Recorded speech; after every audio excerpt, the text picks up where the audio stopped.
Hello friends, welcome to Pari's world 131. ఈరోజు మీ ముందుకు నేను హెల్దీ రెసిపీని తీసుకొచ్చేసానమాట. అది ఏంటంటే పచ్చి బఠానీతో చట్నీ అన్నమాట. ఈ పచ్చి బఠానీతో చట్నీ మనం బ్రెడ్‌తో అయినా తినొచ్చు, లేదా చపాతీలోనైనా తినొచ్చు. దీనికి కావాల్సిన పదార్థాలన్నీ మీకు చేసి చూపిస్తానండి. అయితే మనం స్టవ్ ఆన్ చేసి కడాయి పెట్టేసి అది వేడయ్యాక మనము నువ్వులు ఒక 3 టేబుల్ స్పూన్ వేసుకొని వేడి చేసుకుందామండి. నువ్వులు అందరికీ హెల్దీ అన్నమాట. రోజువారీలో మనం నువ్వులు వాడడంలో ఎంతో ఆరోగ్యాన్ని మనం పెంచుకోవచ్చండి. నువ్వులు వేడయ్యాయండి. దీన్ని పక్కన పెట్టేసుకుందాము. చల్లారాక మిక్సీకేసుకుందాం.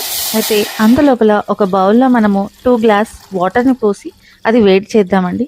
దీంట్లో మనం బఠానీలు ఒక 2 మినిట్స్ ఉడకపెట్టాలన్నమాట. అంతలోపల మనం మిక్సీ జార్‌లో ఆల్రెడీ కాచిన నువ్వులని చల్లార్చాక మిక్సీ జార్‌లో వేసుకొని ఒక పావు స్పూన్ ఉప్పు వేసుకొని దాన్ని మిక్సీకి వేసుకుందామండి.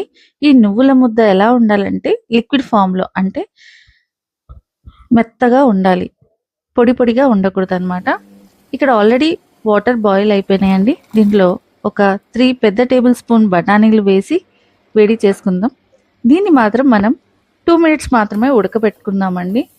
అది ఉడికేటప్పుడు మనం కాస్తంత ఉప్పు వేసుకొని ఉడకబెట్టుకుందామండి. కొంచెమే ఉప్పు, ఎక్కువ లేదండి. కొంచెం ఉప్పు వేసి మరిగాయన్నమాట. 2 మినిట్స్ చాలండి. దీనిని వడగాంచి చల్లార్చుకుందాం. అయితే దీన్ని మిక్సీకి వేసుకోవడానికి ఒక జార్‌లో బఠానీలు అన్నీ వేసేసి కొత్తిమీర కట్ట ఒకటి, ఒక 4 వెల్లుల్లి రెబ్బలు, 3 పచ్చిమిర్చిని కాస్త కట్ చేసి వేసుకుందాం.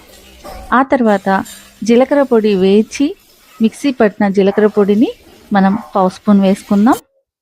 తర్వాత మనం ఆల్రెడీ మిక్సీ చేసుకున్న నువ్వుల్ని ఒక స్పూన్ వేసుకుందామండి. అది వేసుకున్న తర్వాత టేస్ట్‌కి తగ్గట్టుగా మనం సాల్ట్ వేసుకుందామండి. ఇక్కడ మీకు రుచికి తగ్గట్టు సాల్ట్ వేసుకొని నేను హాఫ్ టేబుల్ స్పూన్ మాత్రమే సాల్ట్ వేశాను. ఇందులో ఒక హాఫ్ రెబ్బ నిమ్మకాయని పిండేసుకుందామండి. తర్వాత ఒక టేబుల్ స్పూన్ ఆలివ్ ఆయిల్‌ని తీసుకుందామండి. నేను ఎక్స్ట్రా వర్జిన్ ఆలివ్ ఆయిల్ ఇక్కడ వాడుతున్నాను.